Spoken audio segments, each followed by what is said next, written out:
আপোনাৰ সুন্দৰ চকুজুৰিৰ চকু শুকান হোৱাৰ সমস্যা হৈছে নেকি? তেন্তে আমাৰ এই বিশেষ প্ৰতিবেদন আজি আপোনাৰ বাবে।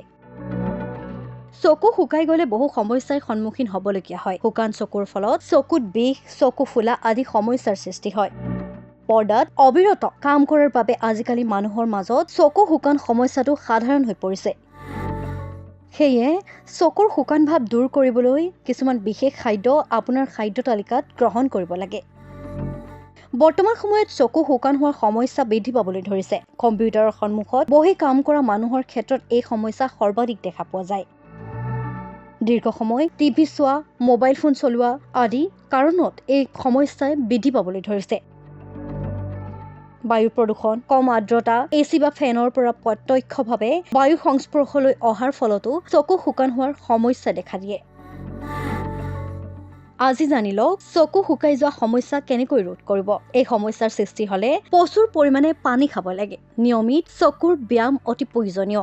আপোনাৰ খাদ্যত ওমেগা 3 ফেটি এচিডযুক্ত খাদ্য অন্তৰ্ভুক্ত কৰিব। সাধাৰণতে চকুৰ পতা প্ৰতি মিনিটত 15-30 বাৰ চকু টিপিয়াব লাগে। 20 ছেকেণ্ডতকৈ অধিক সময়ৰ বাবে চকু খোলা ৰাখিব নালাগে। প্ৰতি 20 মিনিটৰ মূৰে মূৰে কেইছেকেণ্ডমানৰ বাবে যিকোনো ডিছপ্লেৰ পৰা চকু আঁতৰাই ৰাখিব লাগে। ৰ'দত ওলাই যাওঁতে ভাল মানৰ ছানগ্লাছ পিন্ধা অভ্যাস কৰিব। পৰিষ্কাৰ কাপোৰ এটুকুৰা কুহুমীয়া পানীত ডুবাই কাপোৰখন চেপি 5 মিনিট চকুত ৰাখিব পাৰে। তাৰ পিছত চকুৰ ওপৰৰ আৰু তলৰ পটাত কাপোৰখনে লঘু চাপেৰে মালিচ কৰি চকুৰ মলি পৰিষ্কাৰ কৰিব পাৰে। ইয়াৰ ফলত চকু আৰ্দ্ৰতাও বৃদ্ধি পাব। অত্যাধিক চকু শুকাই যোৱা সমস্যা হলে চিকিৎসাৰ পৰামৰ্শ গ্ৰহণ কৰক। মনত ৰাখিব যে চকু শৰীৰৰ অন্যতম সংবেদনশীল অংগ, গতিকে কোনো কাৰণত ইয়াক অৱহেলা নকৰিব।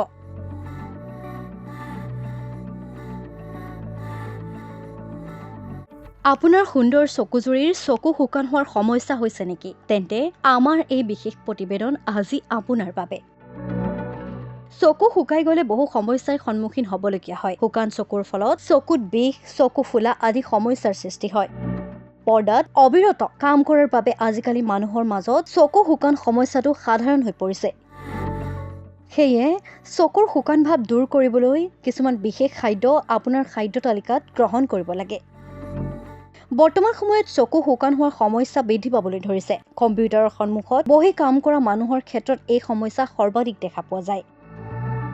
দীৰ্ঘ সময় টিভি চোৱা, মোবাইল ফোন চলোৱা আদি কাৰণত এই সমস্যাই বৃদ্ধি পাবলৈ ধৰিছে। বায়ু প্ৰদূষণ, কম আৰ্দ্ৰতা, এচি বা ফেনৰ পৰা প্ৰত্যক্ষভাৱে বায়ু সংস্পৰ্শলৈ অহাৰ ফলতো চকু শুকান হোৱাৰ সমস্যা দেখা দিয়ে। আজি জানি লওক চকু শুকাই যোৱা সমস্যা কেনেকৈ ৰোধ কৰিব। এই সমস্যাৰ সৃষ্টি হলে প্ৰচুৰ পৰিমাণে পানী খাব লাগে। নিয়মিত চকুৰ ব্যায়াম অতি প্ৰয়োজনীয়। আপোনাৰ খাদ্যত ওমেগা 3 ফেটি এচিডযুক্ত খাদ্য অন্তৰ্ভুক্ত কৰিব। সাধাৰণতে চকুৰ পতা প্ৰতি মিনিটত 15-30 বাৰ চকু টিপিয়াব লাগে।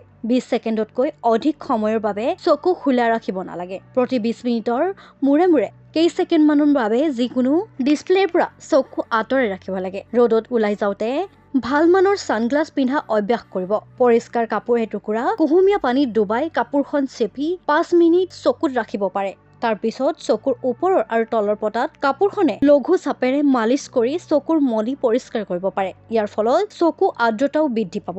অত্যাধিক চকু শুকাই যোৱা সমস্যা হলে চিকিৎসাৰ পৰামৰ্শ গ্ৰহণ কৰক। মনত ৰাখিব যে চকু শৰীৰৰ অন্যতম সংবেদনশীল অংগ, গতিকে কোনো কাৰণত ইয়াক অৱহেলা নকৰিব।